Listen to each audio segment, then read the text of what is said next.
Welcome to the realm of intoxicating flavors and head-banging beer reviews. I hate when I buy a beer and it's not what I think it is. What's up, everybody? It's the Ginger Yeti, and I'm checking in from home. So when I was out and about on my travels at the end of last year, I saw this somewhere, probably down in Tennessee, where I bought a lot of beers lately.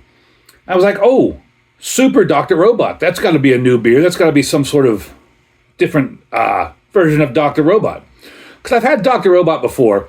I had it back in 2022 at Gibney's Pub down in Atlanta.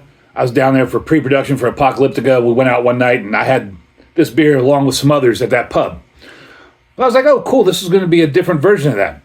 I get home, start looking it up, and everything's the same. It's 5% alcohol. It's everything, all the ingredients, like everything I can find is the same. And then I really start looking, and there's not even a listing for Super Dr. Robot.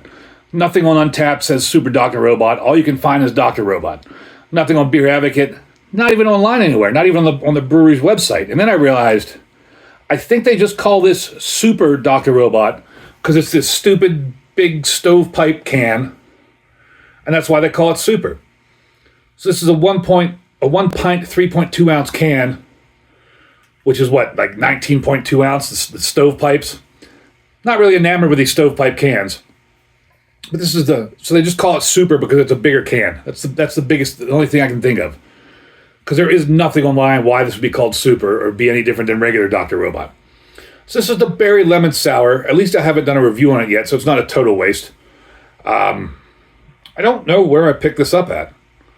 But they have a sticker over the barcode and it says September 17th, 2024. On the bottom here, it says disassemble by 2/27/2025. That's kind of funny. Instead of Best Buy or Drink By, it says disassemble by. So it should still be good. It's still in date. 5% alcohol. Ale brewed with blackberry, blueberry, and lemon. Berry Lemon Sour. I mean, it sounds like a delicious beer. I'm sure I'm going to enjoy it. I liked it. Well, I know I liked it when I originally had it. It's just disappointing when you think you got something new or some sort of version of a beer you liked, and it's not new. Wow, I never put this away from my blind taste challenge. Just realized that. I'm a mess, I guess. So I'll get into it, but again, it's just disappointing that it's not a different beer. At least I haven't reviewed it yet. And I think this might be my first stovetop, top hat sized can. So on Untappd, it gets a 3.66 with 24.5 thousand check-ins. On Beer Advocate, it gets an 84 good, but it only had 87 check-ins. And that's definitely not on the SRM chart there. That's a crazy color.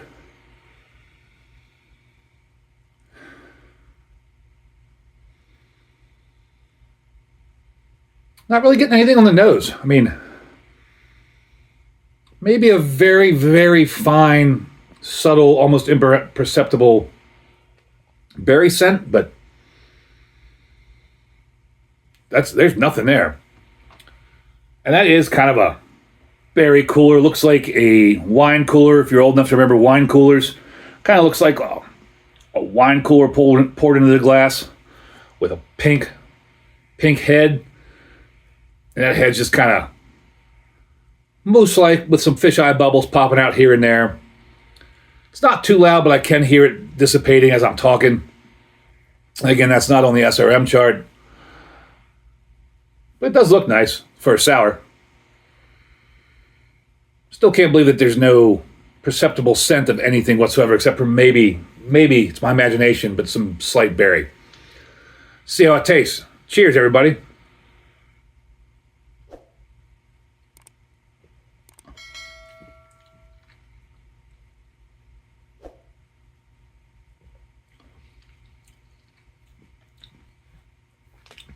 It's berry. It's lemon. Both flavors aren't very pronounced. It feels like it's almost trying to be sour.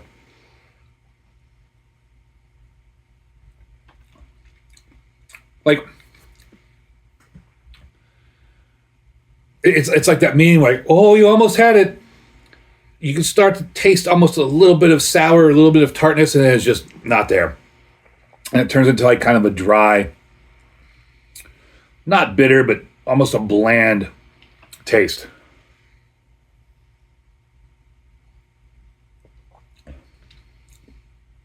At the beginning of the video, I said I remembered liking this beer. Should have gone back and checked what my rating was. And maybe it's better on draft. If I remember right, I'll post what I rated it. Post a picture of what I rated it up here somewhere so we can see. But this right here, I wouldn't buy it again. I'd give it a let it play. It's just, there's nothing there. There's not a lot of flavor to it. A little bit of berry, a little bit of lemon. There's no sour. Expect sour from a beer that has sour in a label. Unless it's fruited sour, of course. But this is just... It's almost got that bitterness that you get when carbonated water goes flat. If you have a really heavy carbonated water and it goes flat and you still got that like carbonation bitterness without the bubbles, this is what that has. With just a little bit of berry, a little bit of lemon, but yeah, I wouldn't buy this again. I mean, I don't think I'd be upset if somebody gave it to me. Maybe on draft it was better, and again, I have to go look at that. But this can right here, this stovetop, top hat can, I'm going to give it a... Well, that's a tough one.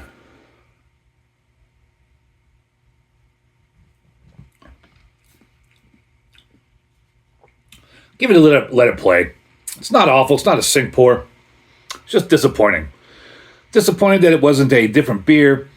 Disappointed that the flavors aren't there. Just all around disappointing. But it's not a horrible beer. It's not a sink pour.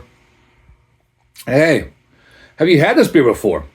Did I get it wrong? Maybe by the time you've watched this video, I've posted up the my Untapped score from the first time I had it. Maybe I got it wrong now. Maybe this was just a bad can. Maybe I've had the can a little too long, although it is still in date, at least according to the bottom of the disassemble date. But did I get this one wrong? Have you had any beers from I've had half a beer in this, and I cannot pronounce Monday Night. Wow. Have you had a beer from Monday Night Brewing?